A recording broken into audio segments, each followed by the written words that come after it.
Se você já resolveu algum problema na vida, sabe que as coisas têm começo, meio e fim. Para resolver um problema é preciso compreendê-lo, imaginar as possíveis soluções e traçar a estratégia mais eficaz para alcançar uma das soluções desejadas. Nesse sentido, a resolução de um problema pode ser comparada à travessia de um rio. De um lado ao outro do rio, existem várias alternativas de travessia. Você pode tomar uma ponte, se houver uma ponte. Você pode tomar um barco, você pode ir nadando. E a escolha das alternativas dependerá dos meios de que você dispõe, do seu ânimo. Agora, o que fazer quando o seu drama existencial puder ser comparado não à travessia de um rio, mas à travessia de um mar infinito, de um mar angustiante, de um mar sem barcos, de um mar sem mapa, sem bússola, sem ponte, sem porto e sem praia. Um dos personagens de Morte e Vida Severina, de João Cabral de Melo Neto, compara a seca nordestina, a seca que causa morte, destruição, fome, a um vasto mar, a um mar infinito de angústias. Por que vale a pena continuar lutando no meio desse mar onde não se encontra soluções? E principalmente, de onde tirar forças para continuar lutando nesse mar? São essas as perguntas que Severino de Maria fez a José Mestre Carpina nesse belíssimo poema. Se você quer saber quais foram as respostas que José deu a Severino, me acompanhe nesse vídeo.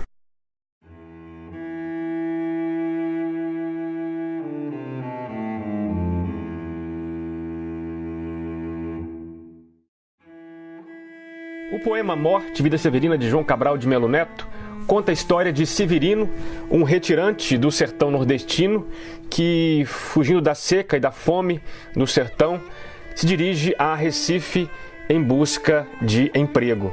No caminho só encontra morte, destruição, fome e cidades vazias. O poema traz imagens muito interessantes. Por exemplo, ele está ali passando pelas cidades e ele percebe que o caminho pelo qual ele passa e as cidades pelas quais ele passa, as cidades e as vilas, são como um rosário. O caminho margeado pelas águas do rio Capibaribe são como se fossem a linha do rosário, e as cidades e as vilas são como as contas do rosário.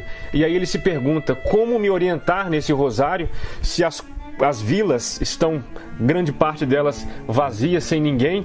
E como me orientar se a sua linha, que é o rio Capibaribe, seco, já não oferece orientação suficiente? E ele então participa de um cortejo fúnebre, e os amigos daquele defunto, cantando a sua morte, louvando a sua vida, acabam reconhecendo que aquele pedaço de chão que ele vai ter então, enquanto defunto, é de um certo modo muito melhor do que tudo aquilo que ele teve em vida. E lá pelas tantas ele para numa vila e decide ficar ali por uns dias, arrumar uns bicos, arrumar um emprego ali e tal. E ele encontra uma senhora e ele pergunta à senhora: vem cá, existe aqui na cidade alguma atividade, alguma ocupação para mim? Ela pergunta: sim, Severino, o que você fazia na sua cidade? E ele relata umas 15 atividades que ele costumava fazer na sua cidade: plantar, tirar a erva daninha do solo, pastorear o gado. Porém, nada daquilo serve naquele lugar, porque naquele lugar só existe morte.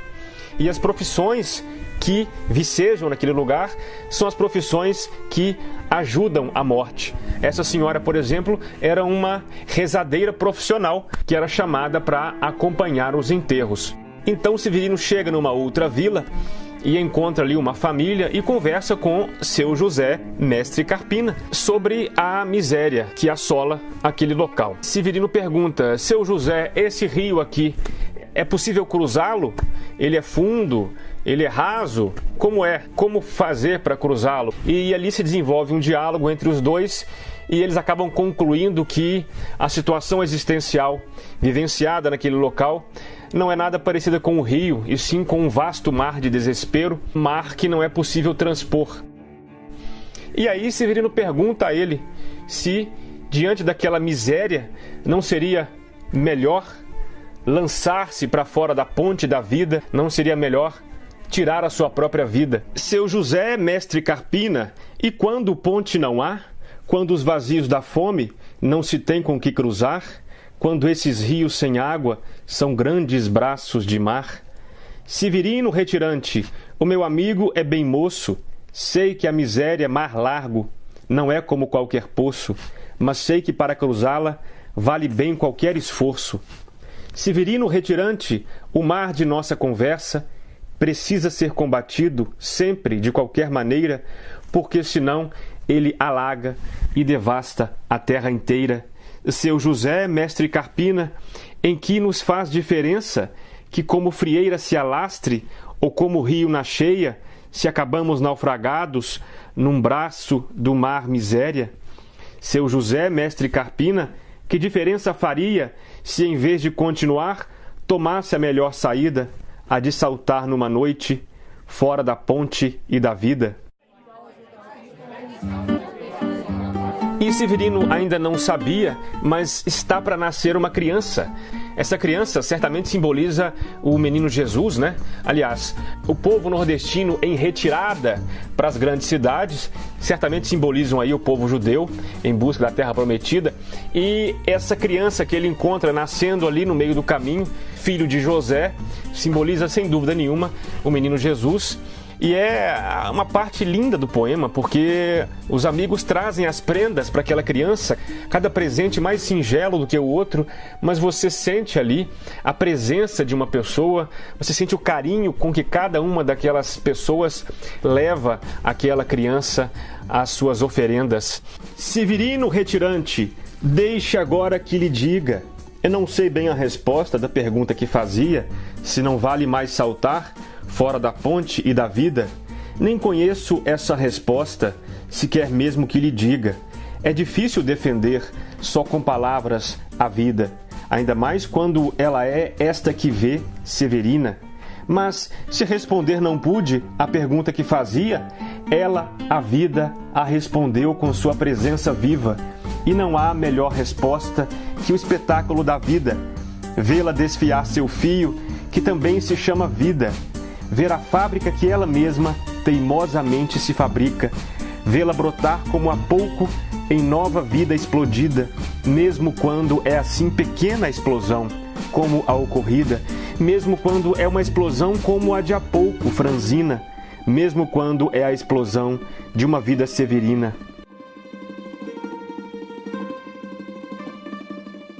É sem dúvida um poema que tem uma cadência maravilhosa.